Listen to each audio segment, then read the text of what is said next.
Hello दोस्तों, आपका स्वागत है हमारे यूट्यूब चैनल ऑनलाइन एग्ज़ाम पे। दोस्तों, जैसा कि आप जानते हैं कि आपके बीएसएफ आरओआरएम के लिए भौतिक विज्ञान की सीरीज का पार्ट नंबर नेक्स्ट, जिसके अंतर्गत हम ग्रेविटेशन यानी गुरुत्वाकर्षण बलों का अध्ययन करेंगे। तो जिन्होंने अभी तक हमारा यूट्यूब चैनल ऑनलाइन एग्ज़ाम को सब्सक्राइब नहीं किया, सब्सक्राइब कर ले। चलते हैं अपने टॉपिक की तरफ। टॉपिक है ग्रेविटेशन यानी ग्रेविटेशन क्या है, यानी गुरुत्वाकर्षण क्या है। गुरुत्वाकर्षण क्या होता है? ग्रहों की गति के संबंधी के लिए केपलर के नियम, केपलर का जो प्रथम नियम है, प्रथम नियम उसे कक्षाओं का नियम भी कहते हैं। आपको याद रखना है कि केपलर का जो प्रथम नियम है उसे कक्षाओं का नियम भी कहते हैं। तो कक्षाओं का नियम क्या है? तो सभी ग्रह सूर्य के चारों ओर एक दीर्घ वृत्ताकार कक्षा में चक्कर लगाते हैं तथा सूर्य उस कक्षा के एक फोकस पर स्थित होता है। यह केपलर का प्रथम नियम है। द्वितीय नियम क्या है? द्वितीय नियम क्या कहता है कि द्वितीय नियम कहता है कि किसी भी ग्रह को सूर्य से मिलाने वाली रेखा समान समय अंतराल में समान क्षेत्रफल तय करती है। यानी सूर्य से मिलाने वाली रेखा समान समय अंतराल में समान दूरी तय करती है, यानी समान क्षेत्रफल तय करती है। तो क्षेत्रफल एस ए बी बराबर क्षेत्रफल एस सी डी, ये केपलर का द्वितीय नियम है, जिसे क्षेत्रफल का नियम भी कहते हैं। चलते हैं अगला है जो केपलर का तृतीय नियम। केपलर का तृतीय नियम क्या है कि किसी ग्रह के सूर्य के परितः परिक्रमण काल का वर्ग, यानी किसी ग्रह के सूर्य के परितः परिक्रमण काल का वर्ग उस ग्रह के औसत दूरी के घन के व्युत्क्रमानुपाती होता है, अर्थात T square proportional R cube, यानी कि परिक्रमण काल का वर्ग सूर्य से ग्रह की औसत दूरी के घन के अनुक्रमानुपाती होता है। आपको याद रखना है कि इस ग्रह के अनुसार सूर्य यानी ग्रह जो सूर्य से जितना अधिक दूर होगा उसका परिक्रमण काल उतना ही अधिक होगा। अगला है न्यूटन का गुरुत्वाकर्षण नियम। दोस्तों, काफ़ी इंपॉर्टेंट है आपके एग्जाम के लिए कि न्यूटन का जो गुरुत्वाकर्षण नियम है, दो कणों के बीच लगने वाले गुरुत्वाकर्षण बल कणों के द्रव्यमान के गुणनफल के अनुक्रमानुपाती तथा उनके बीच की दूरी के वर्ग के व्युत्क्रमानुपाती होता है। M1 M2 दो द्रव्यमान हैं तो एक दूसरे से r दूरी पर हैं, उनके बीच लगने वाला गुरुत्वाकर्षण बल क्या होगा? F बराबर G M1 M2 F बराबर G M1 M2 अपान r स्क्वायर। G जहाँ पर एक सार्वत्रिक गुरुत्वाकर्षण नियतांक है, इसका मान 6.67 गुणे 10⁻⁻11 न्यूटन मीटर स्क्वायर प्रति किलोग्राम स्क्वायर होता है। और यह यानी गुरुत्वाकर्षण नियतांक जो सार्वत्रिक नियतांक होता है, यह एक अदिश राशि है और इसकी जो बीमा होती है m inverse L cube T-2 होती है। आपको याद रखना है कि जी सार्वत्रिक नियतांक है जिसकी वैल्यू जो होती है 6.67 इंटू 10⁻11 न्यूटन मीटर स्क्वायर प्रति किलोग्राम स्क्वायर। इसकी यूनिट भी याद रखनी है कि जी की जो यूनिट होती है वो होती है न्यूटन मीटर स्क्वायर प्रति किलोग्राम स्क्वायर, और यह एक अदिश राशि है। और जो इसकी बीमा होती है m inverse L cube T⁻² होती है। आपको ये भी याद रखना है। अगला है कि गुरुत्वाकर्षण बल एक केंद्रीय बल है, अर्थात इसकी दिशा गुरुत्वाकर्षण एक केंद्रीय बल है अर्थात इसकी दिशा दोनों कणों को मिलाने वाली रेखा के अनुदिश होगी। और अगला है कि गुरुत्वाकर्षण बल के मान माध्यम की प्रकृति पर निर्भर नहीं करता है। अगले इंपॉर्टेंट फैक्ट की तरफ चलते हैं। अगला इंपॉर्टेंट फैक्ट है कि दो कणों के मध्य गुरुत्वाकर्षण बल किसी अन्य पिंड की उपस्थिति पर निर्भर नहीं करता है। अगला है कि गुरुत्वाकर्षण बल एक संरक्षी बल होता है। अगला है कि यह दीर्घ परास का बल होता है। गुरुत्वाकर्षण बल एक संरक्षी बल होता है, गुरुत्वाकर्षण बल एक दीर्घ परास का भी बल होता है। अगला है कि गुरुत्वीय बलों की स्थिर वैद्युत बलों से तुलना, यानी गुरुत्वीय बलों की जो स्थिर वैद्युत बलों से तुलना होती है वो क्या होती है? तो Fg अपान Fe, यानी Fg क्या है? ग्रेविटेशनल फोर्स के अंतर्गत लगने वाला गुरुत्वीय बल, और E क्या है? इलेक्ट्रिक फील्ड यानी इलेक्ट्रिक फोर्स के अंतर्गत लगने वाला बल। तो इन दोनों का अनुपात जो होता है वो 10⁻⁻43 होता है। आपको याद रखना है कि गुरुत्वीय बल तथा स्थिर वैद्युत बलों के बीच का जो अनुपात होता है वो 10⁻⁻43 होता है। आपको ये याद रखना है। चलते हैं अगला जो इम्पोर्टेंट कुछ फैक्ट्स हैं हमारे, उनको आपको याद रखना है। अर्थात वैद्युत बल की तुलना में गुरुत्वीय बल अत्यंत क्षीण होता है। आपको ये भी याद रखना है कि वैद्युत बलों की तुलना में गुरुत्वीय बल जो होते हैं वो अत्यंत क्षीण होते हैं। गुरुत्वीय बल माध्यम पर निर्भर नहीं करते हैं, जबकि वैद्युत बल उसके माध्यम पर निर्भर करते हैं। यानी गुरुत्वीय बल माध्यम पर निर्भर नहीं करते और जो वैद्युत बल होते हैं वो माध्यम पर निर्भर करते हैं। अगला है गुरुत्वीय बल केवल आकर्षण होते हैं, यानी गुरुत्वीय बल में केवल गुण होता है आकर्षण करने का, जबकि वैद्युत बल में आकर्षण और प्रतिकर्षण दोनों होता है, यानी उसमें आकर्षण भी होता है प्रतिकर्षण भी होता है। चलते हैं अगले की तरफ। अगला जो इम्पोर्टेंट्स हमारा है कि गुरुत्व अथवा गुरुत्वीय त्वरण। गुरुत्व अथवा गुरुत्वीय त्वरण क्या होता है? दो पिंडों के बीच लगने वाला गुरुत्वाकर्षण बल कहलाता है, यानी दो पिंडों के बीच लगने वाला आकर्षण बल गुरुत्वाकर्षण बल कहलाता है। इन दो पिंडों से एक पिंड पृथ्वी हो, पृथ्वी के गुरुत्व को उसका गुरुत्व कहते हैं, यानी इन दो कणों के बीच लगने वाले आकर्षण बल को गुरुत्वाकर्षण बल कहते हैं। यदि इन दो पिंडों के बीच पृथ्वी हो तो उसे गुरुत्व कहते हैं। गुरुत्व वह आकर्षण बल है जो जिसे पृथ्वी अपनी केंद्र की ओर आकर्षित करती है, यानी गुरुत्व एक ऐसा बल होता है जो किसी वस्तु को पृथ्वी अपने केंद्र की ओर अट्रैक्ट करती है। अगला है गुरुत्वीय त्वरण। गुरुत्वीय त्वरण क्या होता है? गुरुत्वीय त्वरण है कि मुक्त रूप से पृथ्वी की ओर गिरती हुई किसी वस्तु का वेग वृद्धि दर को गुरुत्वीय त्वरण कहते हैं, यानी किसी मुक्त रूप से पृथ्वी की ओर गिरती हुई वस्तु की जो वेग में वृद्धि की दर होगी वो गुरुत्वीय त्वरण कहलाती है। इसे स्मॉल जी से प्रदर्शित करते हैं। वस्तु का आकार और द्रव्यमान और आकृति पर निर्भर नहीं करता है। जी का गुरुत्वीय त्वरण उस बल के बराबर होता है जो पृथ्वी के एकांक क्षेत्रफल पर वस्तु पर आपतित करती है। गुरुत्वीय त्वरण का मात्रक जो होता है वो होता है मीटर। गुरुत्वीय त्वरण का जो मात्रक होता है मीटर प्रति सेकंड स्क्वायर अर्थात न्यूटन प्रति किलोग्राम होता है। आपको ये भी याद रखना है कि स्मॉल जी यानी गुरुत्वीय त्वरण और गुरुत्वाकर्षण नियतांक यानी जी में रिलेशन क्या होता है। तो ये काफ़ी इंपॉर्टेंट है आपके एग्जाम के लिए। इससे न्यूमेरिकल सीधे सीधे पूछे जाते हैं कि गुरुत्वीय त्वरण जी और गुरुत्वाकर्षण नियतांक जी में संबंध जो होता है स्मॉल जी बराबर जी एम ई अपान आर ई होता है। और जी एम ई क्या होता है?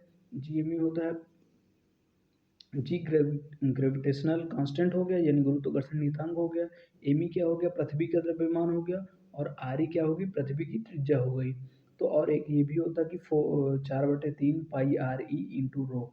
रो क्या होता है? रो पृथ्वी का घनत्व होता है। आपको याद रखना है कि जो गुरुत्वीय त्वरण जी है और गुरुत्वाकर्षण नियतांक कैपिटल जी में जो संबंध होता है वो जी बराबर होता है G M E upon R E square.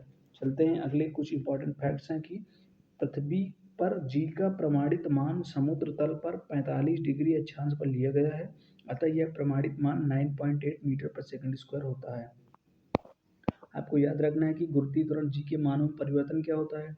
गुरुत्वीय त्वरण के जी के मानों में जो परिवर्तन होता है ये होता है कि पृथ्वी की सतह से ऊपर या नीचे जाने पर, यानी पृथ्वी की सतह पर ऊंचाई पर जाने का मान जी का मान घटता है। तो पृथ्वी की सतह से ऊपर जाने का मान जी का मान घटेगा, तो जी का मान क्या हो जाएगा? जी का मान हो जाएगा जी बराबर 1 - 2h अपान आर, जहाँ आर की वैल्यू बहुत छोटी होती है।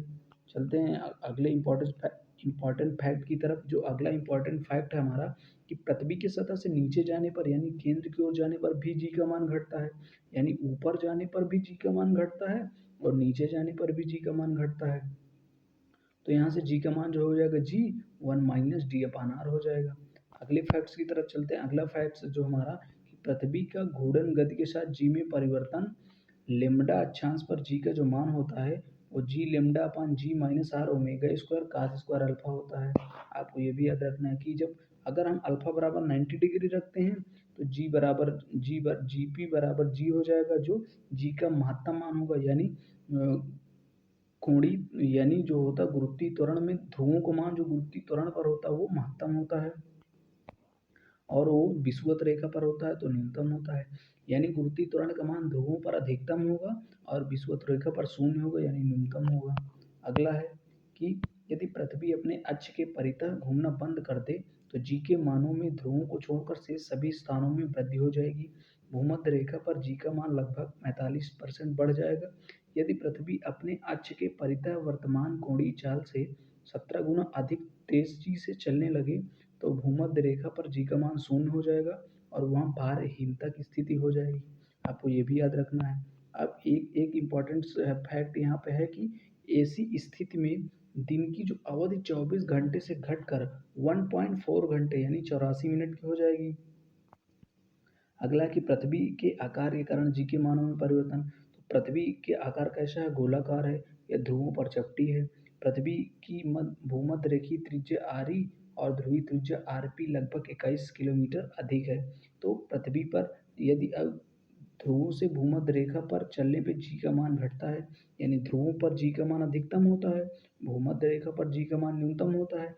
तो ध्रुवों से भूमध्य रेखा की ओर यानी अधिकतम से न्यूनतम की ओर चलते हैं तो मान घटेगा, आपको याद रखना है। अब गुरुत्वीय क्षेत्र क्या होता है, गुरुत्वीय क्षेत्र होता है कि किसी वस्तु के चारों ओर का वह क्षेत्र जिसमें प्रत्येक वस्तु गुरुत्वाकर्षण बल का अनुभव करती है, गुरुत्वीय बल कहलाता है। चलते हैं अगला कि गुरुत्वीय क्षेत्र की तीव्रता। तो गुरुत्वीय क्षेत्र की जो तीव्रता होती है वो क्या होती है, तो गुरुत्वीय क्षेत्र की जो तीव्रता होती है वो गुरुत्वीय क्षेत्र किसी बिंदु पर एकांक द्रव्यमान के पिंड पर जितना गुरुत्वाकर्षण बल कार्य करता है उसे उस पिंड पर गुरुत्वीय क्षेत्र की तीव्रता अर्थात गुरुत्वीय बल क्षेत्र भी कहते हैं। यदि गुरुत्वीय क्षेत्र की जो तीव्रता होती है आई से प्रदर्शित करते हैं, आई बराबर एफ अपान एम होता है, जहाँ एफ बल है और एम क्या होता है, बिंदु एम होता है उसकी दूरी। एम का जो विमीय सूत्र हो जाएगा यानी इस एम का विमीय सूत्र हो जाएगा LT-2 हो जाएगा और ये एक सदिश राशि है। एसआई पद्धति में इसका मात्रक न्यूटन प्रति किलोग्राम होता है और पृथ्वी के तल पर गुरुत्वीय क्षेत्र की तीव्रता आई बराबर होती है G_me/r², आपको याद रखना है। चलते हैं अगला जो इम्पोर्टेंस फैक्ट है कि गुरुत्वीय विभव यानी ग्रेविटेंशियल पोटेंशियल क्या होता है कि एकांक द्रव्यमान की वस्तु को अनंत से गुरुत्वीय क्षेत्र के किसी बिंदु तक लाने में जितना कार्य करना पड़ता है उसे उस बिंदु पर गुरुत्वीय विभव कहते हैं। तो अनंत पर गुरुत्वीय विभव शून्य माना जाता है और गुरुत्वीय विभव सदैव ऋणात्मक होता है। आपको याद रखना कि गुरुत्वीय विभव v बराबर क्या होता है, W/m होता है, जहाँ m एक अदिश राशि है और इसका जो विमीय सूत्र होगा L² T-2 होता है और इसका मात्रक जूल प्रति किलोग्राम होता है। चलते हैं अगला कि पृथ्वी तल पर गुरुत्वीय विभव कितना होता है, यानी पृथ्वी तल पर जो गुरुत्वीय विभव होता है v बराबर -G_me/re होता है, जहाँ m पृथ्वी का द्रव्यमान और re पृथ्वी की त्रिज्या है। यानी पृथ्वी के केंद्र पर जो v का मान यानी गुरुत्वीय विभव का मान कितना होता है पृथ्वी के केंद्र पर, तो पृथ्वी के केंद्र पर जो गुरुत्वीय विभव v का मान होता है वो -G_me/r होता है। अगला जो इम्पोर्टेंट फैक्ट है कि एक समान पतले खोल के कारण किसी बिंदु पर गुरुत्वीय विभव की तीव्रता का मान कितना होता है, यानी एक पतले खोल के लिए गुरुत्वीय विभव यानी गुरुत्वीय तीव्रता का मान कितना होता है। तो जब बिंदु खोल के बाहर हो यानी किसी के गोले के बाहर कोई पॉइंट हो तो वहाँ पर जो गुरुत्वीय विभव हो जाएगा -Gm/r हो जाएगा और जो गुरुत्वीय क्षेत्र की तीव्रता आई हो जाएगी वो हो जाएगी -Gm/r² हो जाएगी। और जब वही किसी जब गोले के सतह पर बिंदु हो, तो जब गोले की सतह पर बिंदु होगा तो उसका जो गुरुत्वीय विभव हो जाएगा वो v बराबर -Gm/R और I बराबर हो जाएगा -G/R²। अगला है कि जब गोले के बिंदु के यानी जब गोले के अंदर कोई पॉइंट हो, जब गोले के कोई अंदर पॉइंट होगा तो उसका विभव जो हो जाएगा वो हो जाएगा -G/R हो जाएगा तथा जो उसकी क्षेत्र की तीव्रता होगी यानी गुरुत्वीय क्षेत्र की तीव्रता होगी I बराबर 0 हो जाएगी। दोस्तों यहाँ से एक क्वेश्चन पूछा जाता है आपके एग्जाम में कि जब किसी गोले के अंदर कोई पॉइंट होता है तो उस बिंदु के परितः लगने वाली गुरुत्वीय क्षेत्र की तीव्रता की वैल्यू कितनी होती है, तो उस बिंदु के परितः लगने वाली गुरुत्वीय क्षेत्र तीव्रता की वैल्यू 0 होती है, आपको याद रखना है।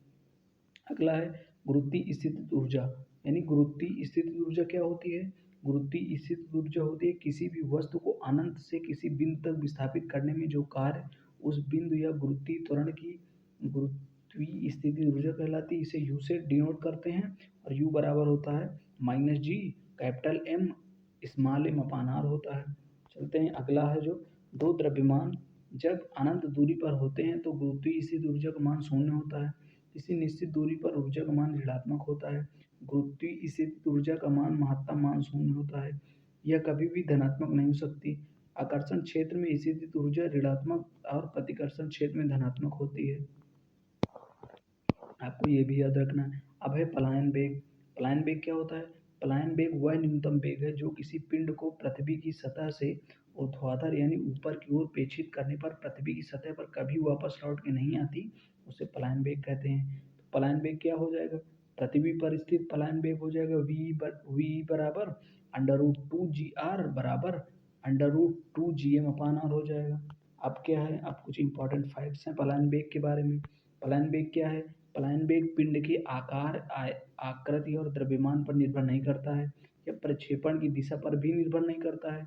और पृथ्वी के लिए जो पलायन वेग हो जाएगा 11.2 किलोमीटर प्रति सेकंड हो जाएगा, और चंद्रमा के लिए जो पलायन वेग होगा वो होगा 2.4 किलोमीटर प्रति सेकंड हो जाएगा। आपको याद रखने हैं। अगला है उपग्रह का कक्षीय वेग, यानी दोस्तों जो उपग्रह का कक्षीय वेग होता है, कोई उपग्रह किसी ग्रह के चारों ओर जिस वेग से चक्कर लगाता है उसे उसका कक्षीय वेग कहते हैं। तो कक्षीय वेग क्या होता है, कक्षीय वेग आपको याद रखने की किसी उपग्रह का जो कक्षीय वेग होता है वो होता है v0 बराबर √g/R, यानी किसी उपग्रह का कक्षीय वेग जो होगा, जो पृथ्वी के निकट चक्कर लगा रहा होगा, तो उसका जो उपग्रह वेग होगा वो 8 किलोमीटर प्रति सेकंड होगा। आपको याद रखना है कि उपग्रह का कक्षीय वेग उपग्रह के आकार एवं आकृति एवं द्रव्यमान पर निर्भर नहीं करता है, यह ग्रह के द्रव्यमान और त्रिज्या कक्षा की त्रिज्या पर निर्भर करता है। आपको ये भी याद रखना कि एक ही कक्षा में स्थित दो भिन्न द्रव्यमान वाले उपग्रहों का कक्षीय वेग समान होता है। अब है उपग्रह का आवर्तकाल। उपग्रह का आवर्तकाल क्या होता है, उपग्रह का आवर्तकाल जो होता है कि किसी ग्रह के चारों ओर कक्षा में चक्कर लगाने वाला समय उपग्रह का आवर्तकाल कहलाता है। आवर्तकाल टी बराबर क्या होता है 2π√L/g, जहाँ L क्या हो जाएगा, कक्षा की परिधि हो जाएगी, जी कक्षा की चाल हो जाएगी। तो यहाँ से टी बराबर 2π√R+h का होल क्यूब अपान GR² हो जाएगा। इंपॉर्टेंट फैक्ट्स यहाँ से निकल के आएगा कि पृथ्वी के अति निकट चक्कर लगाने वाले उपग्रह के लिए जो R+h है वो कैपिटल R हो जाएगा। तो यहाँ से आपके लिए इंपॉर्टेंट फार्मूला निकल के आएगा कि जो पृथ्वी के अति निकट चक्कर लगाने वाले उपग्रह का जो आवर्तकाल हो जाएगा टी बराबर 2π√R/g हो जाएगा, वो हो जाएगा 84.6 मिनट का हो जाएगा। आपको ये भी याद रखना है कि कक्षीय वेग समान आवर्तकाल भी उपग्रह के आकार, आकृति एवं द्रव्यमान पर निर्भर नहीं करता है, यह केवल वृत्ताकार पथ की त्रिज्या पर निर्भर करता है। अगला है कि कक्षीय वेग और पलायन वेग में रिलेशन क्या होता है। दोस्तों मोस्ट इंपॉर्टेंट है आज के लिए कि कक्षीय वेग और पलायन वेग में संबंध क्या होता है। तो कक्षीय वेग और पलायन वेग में जो संबंध होता है v0 बराबर √g/r होता है, और यहाँ से v निकाल लेंगे तो v क्या निकलेगा, v निकलेगा √2gr, तो ve बराबर √2v0, यानी कक्षीय वेग पलायन वेग का √2 गुना होता है। आपको याद रखना है कि कक्षीय वेग जो होता है वो पलायन वेग का √2 गुना होता है। अब इस टॉपिक के कुछ बेहतरीन इंपॉर्टेंट क्वेश्चन जो आपको आपके एग्जाम में सीधे सीधे देखने को मिल सकते हैं। दोस्तों अगर आपको ये वीडियो अच्छी लग रही हो तो लाइक ज़रूर करें और अपने दोस्तों के बीच शेयर करें। पहला क्वेश्चन है, भौतिक राशि जिसके संरक्षण पर केपलर का द्वितीय नियम आधारित है। यानी केपलर का द्वितीय नियम क्या है, क्षेत्रफल का नियम। क्षेत्रफल का नियम क्या है कि किसी सूर्य से किसी ग्रह को मिलाने वाली रेखा समान समय अंतराल में उनका दोनों का क्षेत्रफल बराबर होता है, तो क्षेत्रफल बराबर है तो द्रव्यमान संरक्षण पर आधारित होगी, आपको याद रखना है। और केपलर का द्वितीय नियम के अनुसार सूर्य किसी ग्रह से मिलाने वाली रेखा समान समय अंतराल में समान क्षेत्रफल तय करती है, यह परिणाम है कोणीय संवेग का। इसका option number D for difference एकदम करेक्ट हो जाएगा, आपको ये याद रखना है। चलते हैं अगले क्वेश्चन की तरफ। जो अगला क्वेश्चन है आपके अगला क्वेश्चन है कि सार्वत्रिक गुरुत्वाकर्षण नियतांक का मान निर्भर करता है। यानी जो सार्वत्रिक गुरुत्वाकर्षण का मान नियतांक का मान निर्भर करता है, ऑप्शन ए है दो पिंडों के द्रव की प्रकृति पर, दो पिंडों की स्थिति कुल ऊर्जा पर, दो पिंडों पर आरोपित त्वरण पर, उपयुक्त में से कोई भी नहीं। तो दोस्तों इसका सही उत्तर हो जाएगा option number D for defence. आपको याद रखना कि गुरुत्वाकर्षण नियतांक जो यानी कैपिटल जी का जो मान होता है वो पिंड की प्रकृति पर निर्भर नहीं करता है, उसकी ऊर्जा पर निर्भर नहीं करता है, उसके आरोपित बल पर भी निर्भर नहीं करता है। वो निर्भर करता है उसके द्रव्यमान के गुणनफल के और उसके बीच की दूरी के वर्ग के, आपको याद रखना है। अगला क्वेश्चन है कि पृथ्वी के लिए गुरुत्वीय त्वरण का मान महत्तम कहाँ होता है। दोस्तों जो पृथ्वी के लिए गुरुत्वीय त्वरण का मान महत्तम होता है वह ध्रुवों पर महत्तम होता है, आपको याद रखना है। और जो न्यूनतम कहाँ पे होता है, न्यूनतम विषुवत रेखा पर होता है, तो न्यूनतम विषुवत रेखा पर होता है। और केंद्र पर क्या होता है, केंद्र पर शून्य होता है। आपको याद रखना कि ध्रुवों से विषुवत रेखा की ओर चलने पर गुरुत्वीय त्वरण का मान घटता है, आपको ये भी याद रखना है। अगला क्वेश्चन है, पृथ्वी का औसत घनत्व होता है। दोस्तों जो पृथ्वी का औसत घनत्व होता है, पृथ्वी का औसत घनत्व क्या होता है, तो पृथ्वी का जो औसत घनत्व होता है यानी डी, डी जो होता है वो स्मॉल जी के अनुक्रमानुपाती होता है। तो इसका ऑप्शन नंबर सी फॉर सी आई से एकदम करेक्ट हो जाएगा, आपको ये याद रखना है। चलते हैं अगले क्वेश्चन की तरफ। अगला क्वेश्चन है, एक पिंड बाह्य अंतरिक्ष से पृथ्वी के गुरुत्वाकर्षण क्षेत्र में प्रवेश करता है तो पिंड का निकाय की स्थितिज ऊर्जा क्या होगी। दोस्तों आपको याद रखना है कि अंतरिक्ष से पृथ्वी के गुरुत्वाकर्षण क्षेत्र में कोई ग्रह या कोई बॉडी प्रवेश करती है तो जो उसकी स्थितिज ऊर्जा होगी वो घट जाएगी यानी डिक्रीज हो जाएगी। इसका option number B for B S F एकदम करेक्ट हो जाएगा, आपको ये याद रखना है। चलते हैं अगले क्वेश्चन की तरफ। अगला क्वेश्चन है, जब ग्रह सूर्य के चारों ओर चक्कर लगाता है तो उनमें से क्या कांस्टेंट रहता है, यानी जब कोई ग्रह सूर्य के चारों ओर चक्कर लगाता है तो उसका रेखीय संवेग यानी लीनियर जो मोमेंटम होता है वो कांस्टेंट रहता है। आपको याद रखना है कि जब ग्रह सूर्य के चारों ओर चक्कर लगाता है तो उसका जो रेखीय संवेग होता है वो अचर होता है।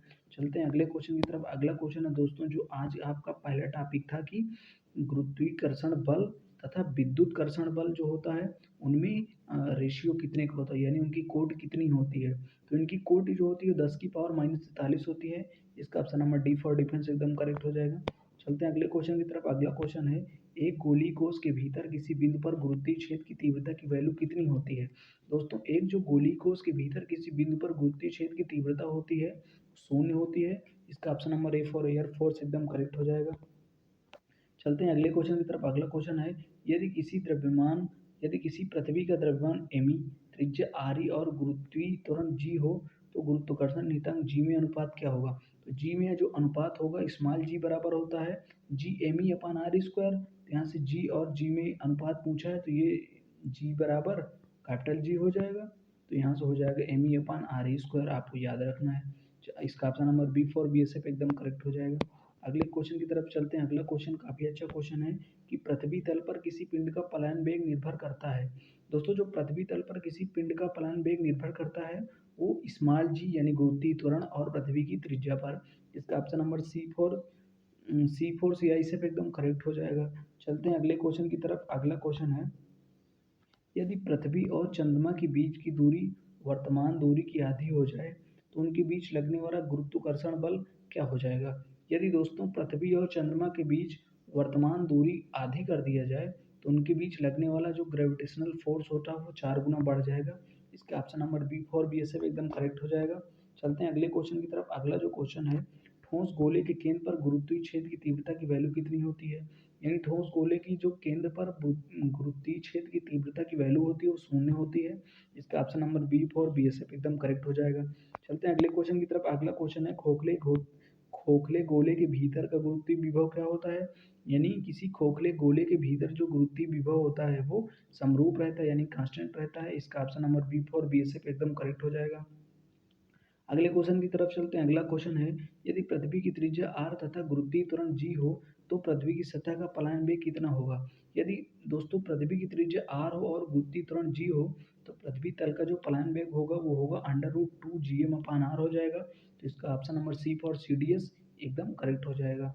चलते हैं अगले क्वेश्चन की तरफ। अगला क्वेश्चन है, पृथ्वी की सतह पर पलायन वेग का मान कितना होता है, यानी पृथ्वी की सतह पर जो पलायन वेग का परिमाण होता है कितना होता है, परिमाण होता है 7 मील प्रति सेकंड होता है। यानी पृथ्वी की सतह पर जो पलायन वेग की वैल्यू कितनी होती है तो 11.2 किलोमीटर प्रति सेकंड होती है। चंद्रमा के लिए कितनी होती है 5.4 किलोमीटर प्रति सेकंड होती है, आपको ये भी याद रखना है। यदि पृथ्वी अपने अक्ष से पश्चिम से पूरब की ओर के बजाय पूरब से पश्चिम की ओर घूमना शुरू कर दे, यानी दोस्तों हमारी पृथ्वी जो अपने अक्ष पर गति करती है पश्चिम से पूरब की ओर गति करती है और इसके बजाय वह पूरब से पश्चिम की ओर घूमना शुरू कर दे तो पृथ्वी पर जी का जो मान होगा विषुवत रेखा पर क्या होगा। तो दोस्तों जो विषुवत रेखा पर जी का मान न्यूनतम होता है, तो जब वहाँ पर न्यूनतम होगा तो उसके मान में कोई परिवर्तन नहीं होगा, यानी पूर्वत रहेगा। इसका ऑप्शन नंबर सी और सी ऐसे पे एकदम करेक्ट हो जाएगा। चलते हैं अगले क्वेश्चन की तरफ। अगला क्वेश्चन है जो पृथ्वी के केंद्र पर गुरुत्वीय त्वरण का मान क्या होता है। दोस्तों जो पृथ्वी के केंद्र पर गुरुत्वीय त्वरण का मान क्या होता है, तो पृथ्वी के केंद्र पर जो गुरुत्वीय त्वरण की वैल्यू होती है वो 0 होती है। इसका ऑप्शन नंबर बी और बी एस एफ एकदम करेक्ट हो जाएगा। अगले क्वेश्चन की तरफ चलते हैं। अगला क्वेश्चन है कि निम्नलिखित में से कौन सा सर्वाधिक नियतांक नहीं है। तो आर ये भी सर्वाधिक नियतांक है, गुरुत्वाकर्षण नियतांक जी तो है ही है, और गुरुत्वीय त्वरण जी कोई सर्वाधिक नियतांक नहीं है। इसका ऑप्शन नंबर सी फॉर सी ऐसे पे एकदम करेक्ट हो जाएगा। अगला क्वेश्चन है जब किसी दृढ़ बिंदु को किसी गुरुत्व केंद्र से लटकाकर दोलन कराया जाता है तो इसका आवर्तकाल कितना होता है। तो जब किसी दृढ़ वस्तु में किसी पिंड को गुरुत्वीय क्षेत्र के केंद्र से लटकाकर दोलन कराया जाता है तो उसका जो आवर्तकाल होता है अनंत हो जाता है। इसका ऑप्शन नंबर सी फॉर सी ऐसे भी एकदम करेक्ट हो जाएगा।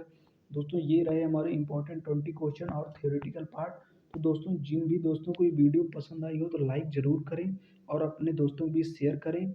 मिलते हैं एक नेक्स्ट वीडियो के साथ, तब तक अपना ख्याल रखें और जय हिंद।